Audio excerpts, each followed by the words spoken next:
Hey, what's up? This is Carrero, and I'm here today to talk a little bit about evaluation. Evaluation is one of those topics which can be kind of confusing and which has this esoteric vibe about it. It's kind of like, oh yeah, evaluation, but what's all of that? And it's one of the most fundamental things that we have to do in chess. I would say that it's possibly the most fundamental one. And you might be thinking, why, Paul? Why is this so important? Well, it turns out that your calculation is going to come out of this. And not only that, but also your planning. And if you don't understand what is going on in front of you right now on the board, if you're not able to evaluate properly the position that you have in front of you and to comprehend what's the nature of the position, then how are you going to be able to see the future? How are you going to be able to actually notice what's going to happen if you don't understand what's going on? And that's one of the biggest questions that we have to address in chess. Nonetheless, for some reason, people are too focused on the moves. I don't think that being that focused on the moves is so important as to be focused on the thought process at this point. So this is something that we have to be constantly taking in consideration. Like, for example, whenever you watch, let's say, YouTube videos, you'll see that people are so focused on the moves. They're like, oh yeah, I'm gonna play this, I'm gonna play this, he's gonna play that, he's gonna play... Yeah, that's important, that those are the moves. Nonetheless, there is something a little bit before that, which is the process of evaluating and understanding what's going on in the position. So we're going to start by defining what is an evaluation. An evaluation is the making of a judgment about the amount, number, or value of something. It's an assessment. For those of you who like concrete concepts, concrete definitions, this is what an evaluation is. But what's an evaluation in chess? It's pretty much just to look at the position that you have and to determine the value and the interaction of the pieces that you have on the board so that you can comprehend what's going on. It's basically to break it down. Think of it as what a doctor would do when a patient comes to, let's say, an ER or something. That's an example that I've used before, but that's something that we can use again. When a patient comes to an ER, you don't say, oh, let's amputate, let's give them these drugs. No, you cannot do that because you don't know what's going on with the guy. You first of all need to evaluate what's happening with this guy so that then once you understand his condition or once you understand why he is in this ER, you can treat the problem that he has. You can say, all right, let's give him these drugs because he has this or that, or let's do this and this and that. That's kind of what I'm talking about here. Before you can say, all right, let's play this and this and that, you need to understand what's going on with the guy. Don't just say, let's amputate, if you don't see that the position requires you to amputate.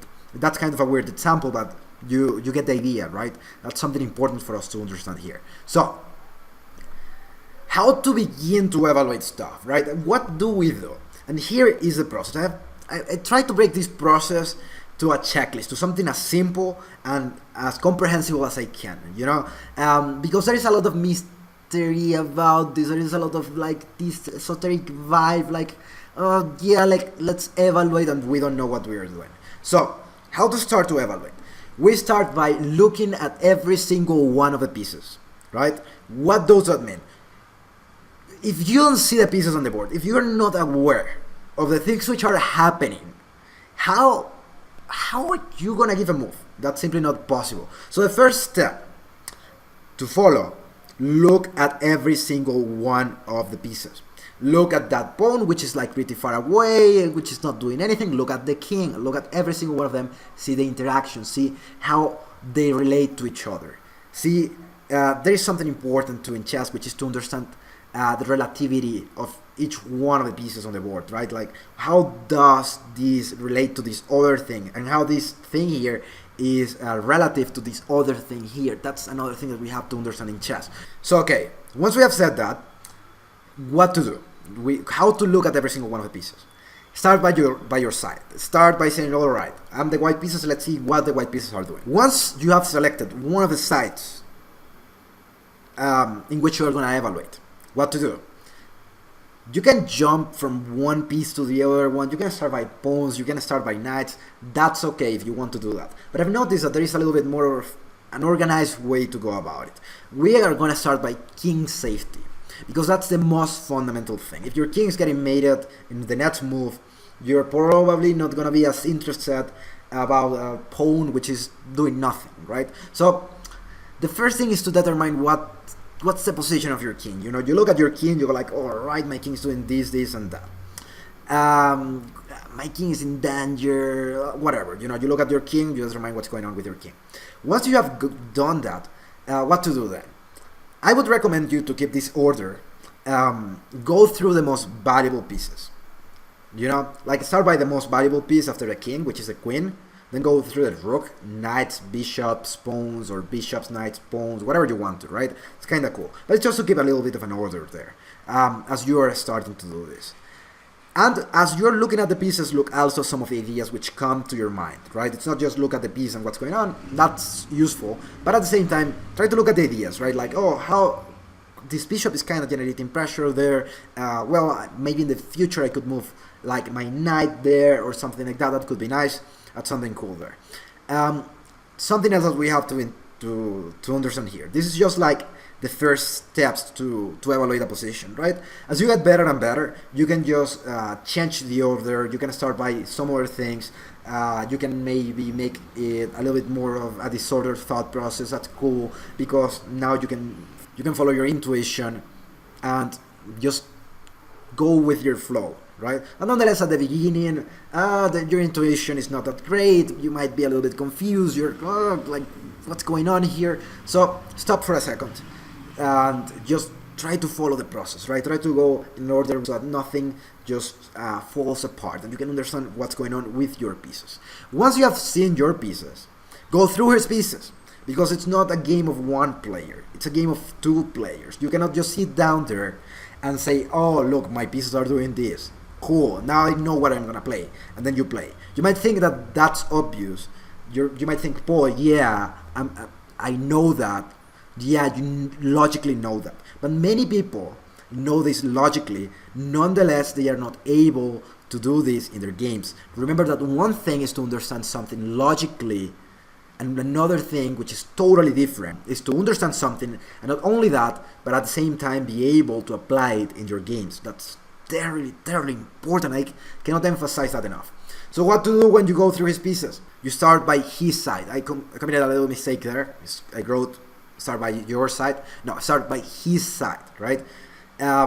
Look at his pieces. Let's say that you're the white pieces. You have evaluated your position. You have gone through every single one of your pieces. You understand the king's safety. You understand the lines in which your rooks are going to act, whatever. Once you know everything about your position, and you jump to his pieces and you go like, all right, let's see what's going on here. You look at his pieces and you start by his side, right? You go like, oh, let's see what's going on there. You start by king safety again, and then you go through the pieces in a kind of order way. You get some of the ideas. You go like, oh, he might try to do something like this. He might try to do something like that. You repeat the process basically of what you did with your own pieces, but now with his. This is fundamental. Fundamental. It's so crazy. Like, so many people just looking at their own pieces. You know, like, yeah, me. I want to do this. I want to do this. I want to do that. I want to. Yeah, that's cool. But you have to see what the other guy's trying to do, because if not, how do you play chess? Right? That's not gonna work. Once you understand what's going on with every single one of the pieces on the board, right? You have seen his side, you have seen your side. You need to mix things up a little. You need to understand how both your pieces and his pieces are interacting. That's something quite important. You need to mix things up. It's not just like I understand what's going on with his pieces, I understand what's going on with my pieces, I know the answer. No, because your pieces and his pieces are gonna interact. And for you to be able to understand this interaction, then you need to start to mix things up. You're going to say, well, I have this idea here with the white pieces, but nonetheless the black pieces have this idea to try to refute that, or something like that, something along those lines. Notice how we have to mix it up, and we have to try to see what's going on the board entirely, kind of in a holistic view if you want. I kind of dislike the term holistic, because so many people who are like just kind of silly who uses holistic stuff, but nonetheless that's kind of the term that we are going to use here. So understand the values. Looking at the position is not only to look at the pieces and say, oh yeah, I have a piece here, a piece there, whatever. No, you have to understand that the value of the position. You have to understand what is the value of every single one of the pieces, and you need to understand that there are two kinds of value. There is static value and there is dynamic value. So static value is the value that everybody knows. Everybody knows that a pawn is worth 1 point. Everybody knows that a knight is worth 3 points. Everybody knows that a bishop is worth 3 points. Everybody knows that a rook is 5 points. Everybody knows that a queen is 9 points. Everybody knows that, right? That's the static value, which is pretty much given just for the piece itself, right? But nonetheless, there is a dynamic value. And this is possibly the most important value on the board. It's not just only about knowing that, yeah, a pawn is worth 1 point. It's to understand the value of the piece in accordance to the board and to the rest of the pieces, to the relevance that it has in a position. So you might notice that a pawn which is like in its initial square is not as valuable as a pawn which is about to promote, right? Or which is promoting next move.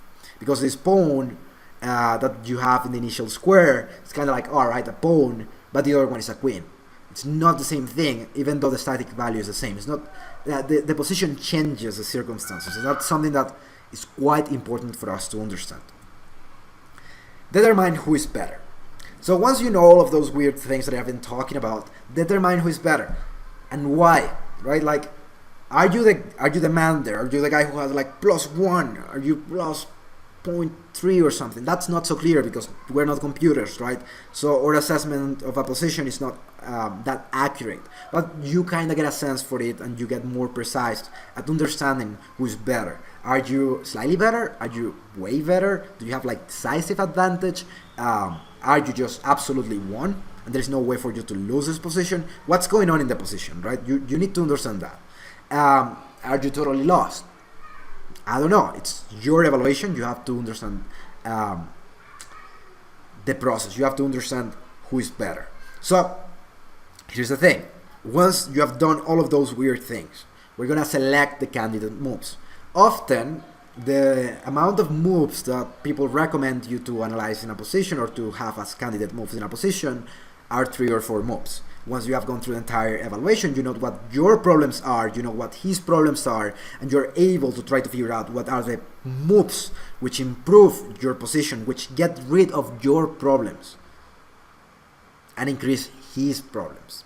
Those are the moves that you're going to select as your candidate moves. The moves that improve your position, that get rid of your problems, and the move that that gets his position worse and that makes his pieces worse. That's pretty much what you're looking for. So you select 3 or 4 moves. Generally speaking, sometimes you need to select less. Sometimes you need to select more. Often the standard amount of moves that you're gonna evaluate, or sorry, that you're gonna use as candidate moves are gonna be 3 or 4. 4 it's kind of like extreme, but 3 is just like the optimals. So what to do after you have selected the move? You have selected the candidate moves, right? You have a little list. What to do with that little list? You have to go through every single one of the moves that you have there. But don't jump. Don't jump from one line to the other one, because that makes the calculation way more abstract, way more weird, way more disorganized. And that's not so cool. So if you say, oh, I'm gonna play e4, knight of 3, what about c4, what about that? No. Stop for a second, go through the entire line and don't jump. And once you do that, what to do? Evaluate again. Notice the importance of evaluation, because evaluation is not only the beginning of what you do, it's also the end of it. Because once you have gone through the line, you evaluate again. And now we're gonna see an example, right? This is a little example. You have your first candidate move in certain given position. You have knight f3. That's your first candidate move. The second one is knight c4, and the third one, well, the third one is blah blah blah. That's kind of like the third candidate move that we have there. So notice how we start to calculate the position. We go through knight f3, c5, we see b3, we see f5, we see king f g8, we see all of these little things happening here. You are not gonna go knight f3, c5. Oh, what about the second candidate? Knight c4, e4, rook h3. Oh, what about the first candidate? Knight f3, c5, b3. No. That's too disorganized. That's not gonna be useful for you. What do you want to do instead? Sit down there. You look at the line, right? You see the line, you go through the line, and you evaluate. You keep evaluating constantly. At the end of the line, you evaluate and you determine who is better. So notice how there is a minus 0.3 there, right? Or minus 0.3 there. What does that mean? That means that after the line that you have calculated, you determine that the position is a little bit better for the black pieces, right? You go through a second candidate move. Once you have this card, or once you have noticed what's going to happen with the first candidate move, you're like, nah, that's possibly not working. It's a little bit better for the black pieces and the white pieces. I'd like to have a position in which I have some advantage, right? You go through the second candidate move. You repeat the process. You're like, all right, knight c4, rook h3, knight c3, bishop g3, whatever, right? And at the end, you see that, plus 0.1. That's a little bit better than the first candidate move. I'm the white pieces, evidently. I'm going to discard the first candidate move. That's something that I'm not going to play. Definitely out of question. That's something which is not going to be useful because it's worse for me. So you eliminate the first candidate move and you go through the third candidate move. Then once you go through the third candidate move, you go like blah, blah, blah, blah, blah. You go through your entire calculation. You feel like a computer there. And what do? You evaluate at the end. And you say, well, I'm a little bit better, I'm a little bit worse. Looking at every single one of the pieces, not evidently at the stage in the present that you have, but at the stage of the end of the calculation that you have. You know, that's kind of crazy there, because you're not only evaluating something that's on the board, you're evaluating what's on the future. Once you do that, let me tell you something. You have learned how to calculate properly, and you have learned how to evaluate properly. That's pretty nice. That's something really cool. So, once you select your line, then congratulations, now you have a move. And then you can play chess properly. So, I've selected a little bit of an example of one game which I was playing against one of my students. Just for you to see a little bit of the process in which I am into when I am calculating a little bit of a variant and evaluating a little bit of a position and understanding what's going on and all of these things, right? Here you have to understand that there are like superficial ideas, and that it could have gone deeper and deeper and deeper. And also you need to understand a little bit of the context, right? I'm playing against one of my students. He's playing with the white pieces, and he's saying, he's going through his whole thought process and stuff. And at one point I stopped him and I told him, all right, I want you to evaluate the position. And he gave me an evaluation which was not that great. The evaluation was kind of like, possibly just not good enough, and I needed to correct that. So I needed to show him what an evaluation which is deeper than what he was seeing was, right? And I stopped him for a second and I said, all right, let's evaluate, right? I'm going to start by evaluating, and let's see how things go from there. This is going to be a little example for you, and let's see what happens. So I stopped him right there. It was his move. He was playing with the white pieces, I'm playing with the black pieces, right? It's a little bit of a training session there, and I stopped him. And then I started to evaluate a little bit of a position, right? And try to figure out what the best moves were for the white pieces, actually. So I want you to see that part, and I want you to notice how I did it, right? And to see that I was not following necessarily the whole structured fashion that I gave you at the beginning, like think about king's safety, think about the pieces, but it's just because I have a little bit more of experience there, and I can jump a little bit more, and I have a little bit more freedom because I have certain instinct there, which is telling me, well, this is the priority at this point, and I have to go through that. Until you develop that sense, it would be nice to keep or to stick with the order that I gave you, like king safety, pieces according to their value, then pawns, and blah blah blah blah blah blah blah. Right? That's pretty cool. So, without further ado, let's just take a look at that one. Start over. Okay, so we have a knight on h7, which is not doing anything. That's silly. We have a bishop on g7, which is not doing anything.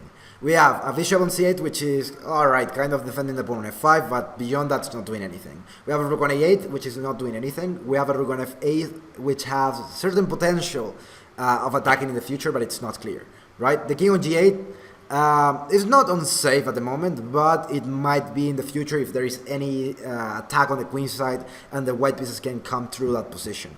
When it comes to the pawn structure, the things that I can see on the first side, we have pawns on f5 and on g5, which could advance. One of them could go to f4, maybe threatening the bishop and forcing it to go back. Maybe afterwards, then there could be a move like h5 and then g4, trying to get the position open and trying to break open the king side so that I can go and kill you, right? Another move that could come, or another ideas that could come out of this pawn structure with the f and the g pawn are g4 directly, maybe just trying to break the position open. That's another idea that I have. Now, when it comes to the pawns on the queen side, which are the pawn on d6 and the pawn on c5, I see targets, because those pawns are weak, right? I can see that the pawn on d6 is pretty weak, and if I could ever attack the pawn on d6, that could be really nice. Also, I can see that the pawn on c5 is a place where I want to break with the white pieces, right?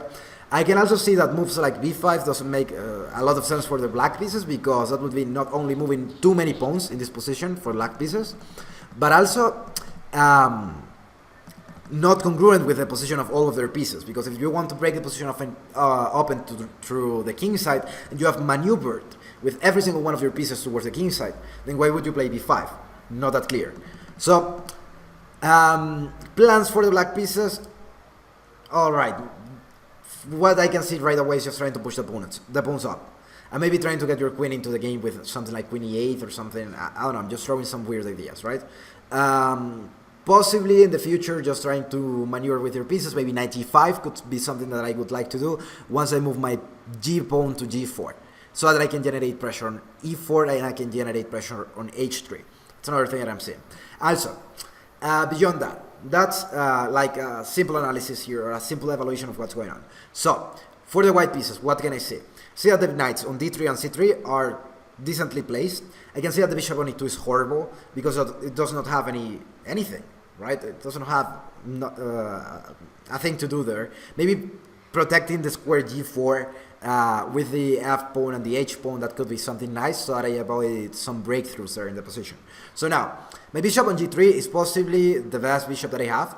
So, even though it's the best bishop, it's blockaded by the pawn structure of the black pieces, right? It's crashing against this e pawn, and it's not doing that much there. I'd like to relocate this bishop, but not to e1, so that I can play bishop d2, because my bishop on d2 is not doing anything. It's crashing against another pawn structure there if the black pieces ever play f4 or something, right?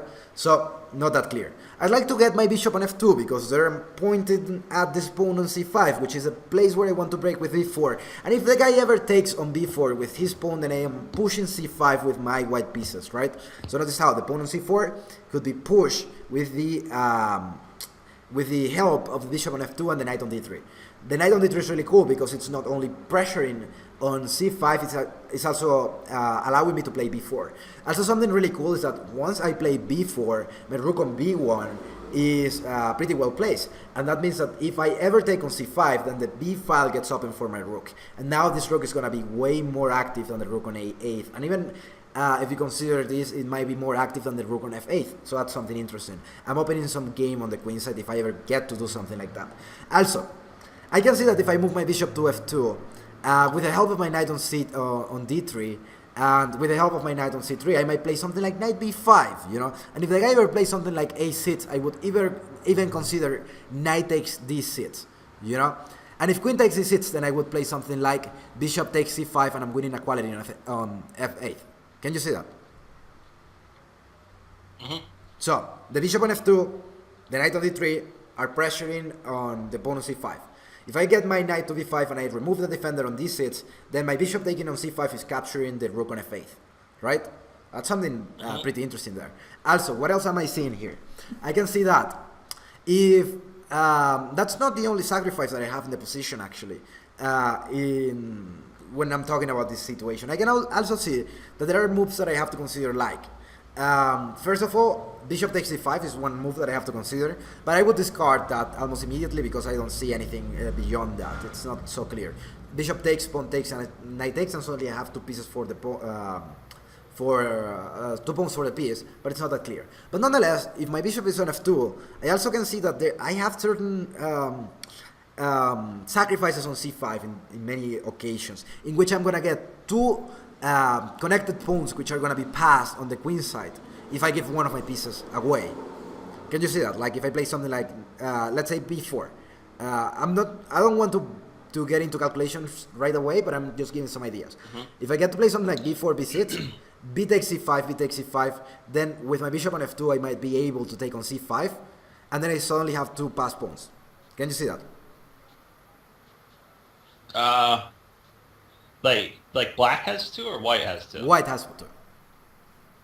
No, I'm not seeing it. So b4 takes. No, before and then b6. Say b takes. Before b6. Yeah, b4, b6. Yep, and then takes, and then b takes, right? Let's imagine that the bishop is on f2. I could have like bishop takes c5, pawn takes c5, and then knight takes c5, and I have 2 passed pawns, which are the d and c pawn. The d and c pawn. So okay, so takes.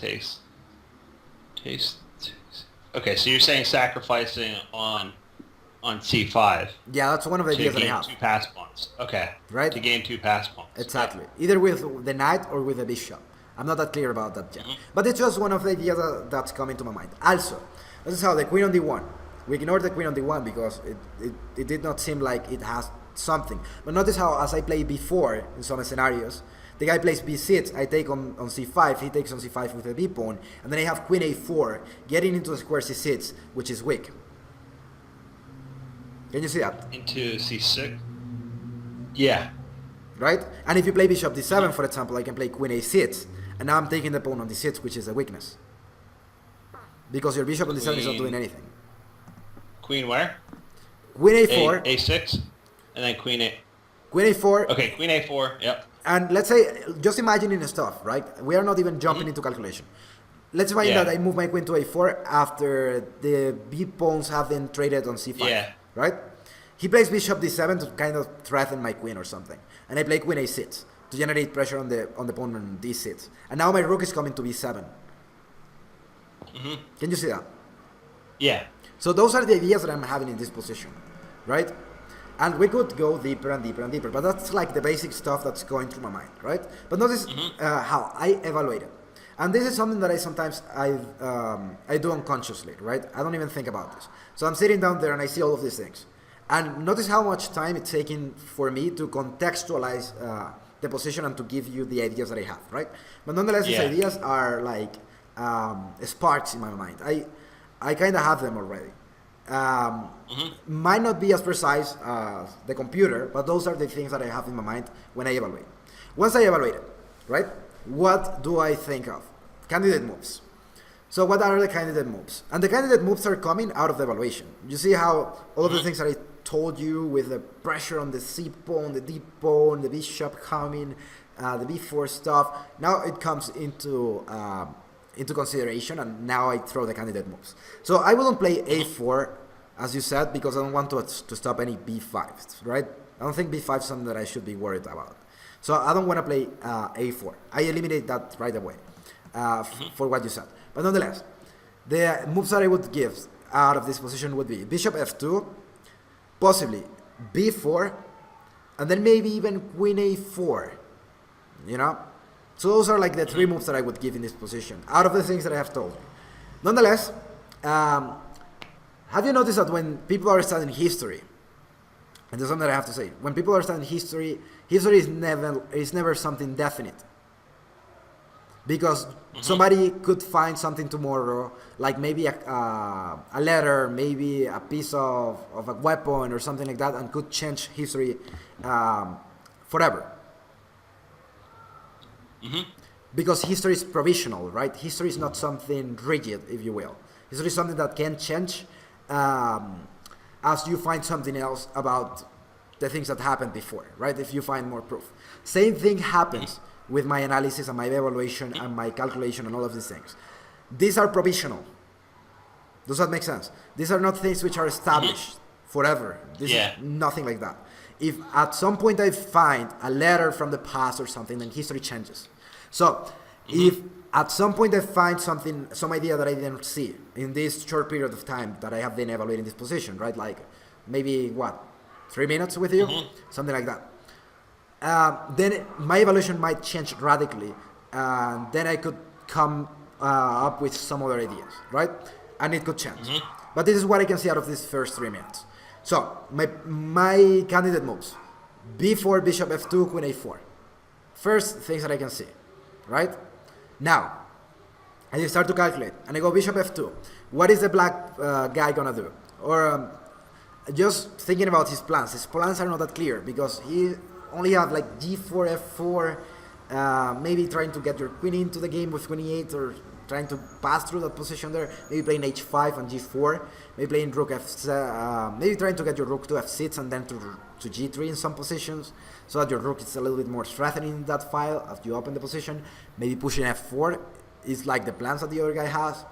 So once I evaluate the position after, let's say, bishop f2, I come up with his ideas. And I go with his candidate moves too. And I go and I say something like, well, maybe f4. But f4 is not that clear what you're doing with f4. You're kind of closing the position. Maybe you want to open it. If the guy plays f4, I'm certainly going to play b4. And once I play b4, then I'm threatening to take on c5. He's going to play b6. I'm going to take on c5. He's going to take on c5 with the b pawn. I'm going to get my queen on a4. I'm going to crush the guy there. I don't care that much about the king side because I don't see how he's going to exploit that. I think that I have too many pieces there and that his queen side is kind of too weak as to hold that position.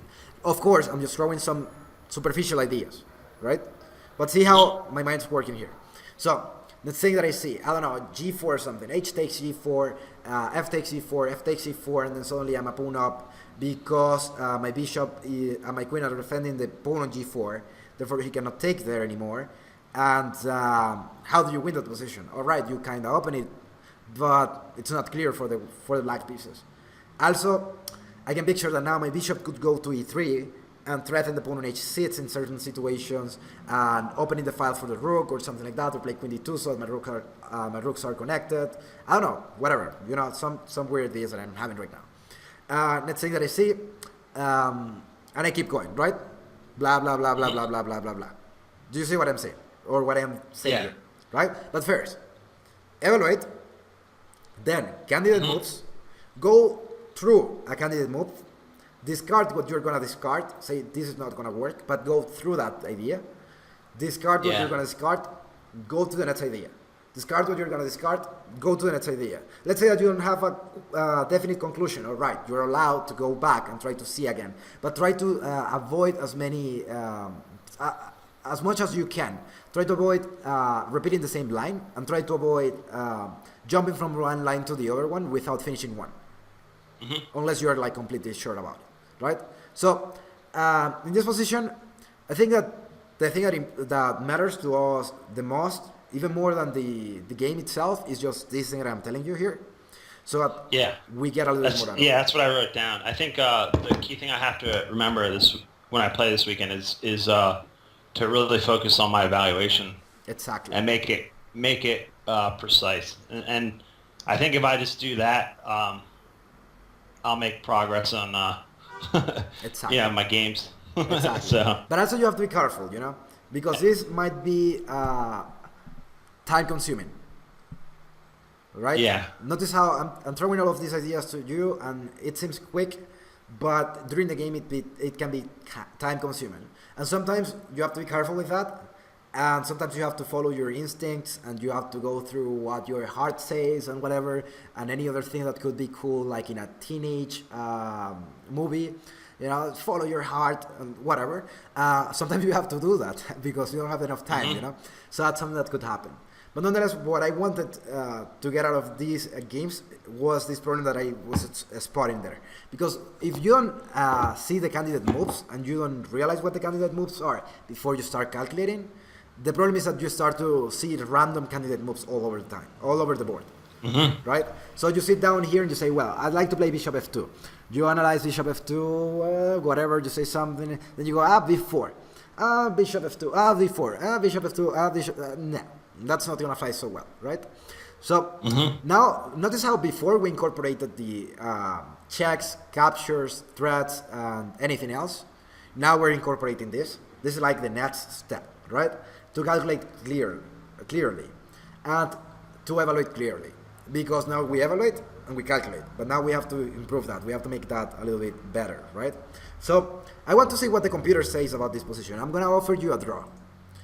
I want to see what the computer says just because I am like curious about it. And let's take a look at it, right? Maybe the computer says something totally different to what I told you, because that's how computers work. But hopefully it's what it is, right? And I am evaluating properly this position. So I'm going to add you there. Yeah, it's about slight advantage for white, looks like. It's saying bishop f2. It's saying a4, which I don't quite see why would you play a4, but I guess it's because he wants to play a5 or something and stop b6 right away. I don't know. Just throwing some ideas. Now it doesn't say a4 anymore. It's saying bishop f2. It's saying bishop e1, and it's saying a3. Hold on one second. How do you get more than one line in the engine here? Oh, because I only have one. Oh, here. Go to the menu, right? Like in the corner, the three lines. No. Oh, okay, gotcha. Corner 3 lines. Okay, got it. All right. Oh, I see multiple lines. Okay, exactly. Okay, all right. Cool. Let's go back here. Okay, so. And they can show you from 3 to 5. Bishop f2. Bishop f2 b4. And b4. Yeah. So those are the two moves that looked the best. But Surprise. I was worried about bishop f2, and it's saying that's really good, and it's because I think like you just have like a really strong vision for like sacrifices, and I didn't see any idea of sacrificing on d6, but yeah, it's super strong. I mean, you sacrifice on d6 when those 2 pawns you have the real strong pawns there in center, and then you take, and I mean you're losing 2 minor pieces for a rook and 2 pawns. That's about equal, right? That could be. I mean, it depends on what the black pieces play. I'm just throwing some ideas there. I'm throwing some ideas which could eventually materialize or not, because that's something that happens. But notice something interesting here. Like the first 3 lines of the position here, at least for my engine, are saying b4, are saying bishop e1, but afterwards, like 2 moves away from that, it says bishop f2 for some weird reason. Yeah. Right? And the third one is saying bishop f2. Mine says bishop f2 is the first move, bishop e1 is the second, and then it's saying exf5 is a move. And I considered that. I didn't think that was good. Yeah. I was like, But that's kind of a weird move, you know? My engine here is throwing these 3 ones. And what I was going to say is, congratulations, we thought like the computer. You know? Yeah, that's true. Yeah. And this is how you think like the computer. You evaluate properly, and then you play like a computer. It's like, oh, Paul, you play like the computer. No, not all the time. I get crushed too. But sometimes when I am inspired, you know, when I connect with the sky or something, with, I don't know, with heaven or whatever you want to call it, with the universe, then I play decent chess and I calculate like the computer. And it wouldn't be uncommon for me to play some of my games, not necessarily all the game through, but critical positions like a computer. Why? Because I do this whole process. And notice how, out of doing the whole process, then we come up with the right ideas. And then we have b4, bishop f2, bishop e1, and all of these crazy things. I don't quite understand bishop e1. I think it's kind of silly. Yeah, it's saying f4 after that. Yeah. Now it's saying queen. Okay, so it's saying f4 is the best move. Yeah. b6, also saying b6. When he's 7, b6. Yeah, but this bishop e1 I don't like. Maybe he wants to play b4 and move his knight away, so that he can recapture with his bishop and eventually generate pressure on the pawn on d6. That could be a plan, you know. That's kind of what I'm seeing here, which is the idea that's coming to my mind. But afterwards, it says that it's gonna play bishop f2, so I don't quite see what would you like spend a tempo playing bishop e1. So that's kind of computer stuff. Yeah. But nonetheless, what I wanted you to see here, and I selected this game on purpose to show you that actually, or not this game on purpose, like this position on purpose to just evaluate a lot, because I thought it was complicated, right? I thought it was gonna, it was gonna confuse you, you know.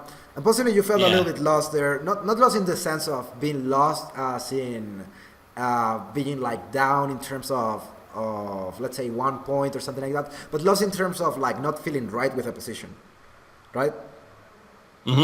Maybe you felt a little bit like that, and that's what I was aiming for. Right? To show you how you can get out of there to a little bit more of a comfortable experience with a position just out of evaluating properly. And then after the evaluation, you can come up with the moves. Does that make sense? Yeah.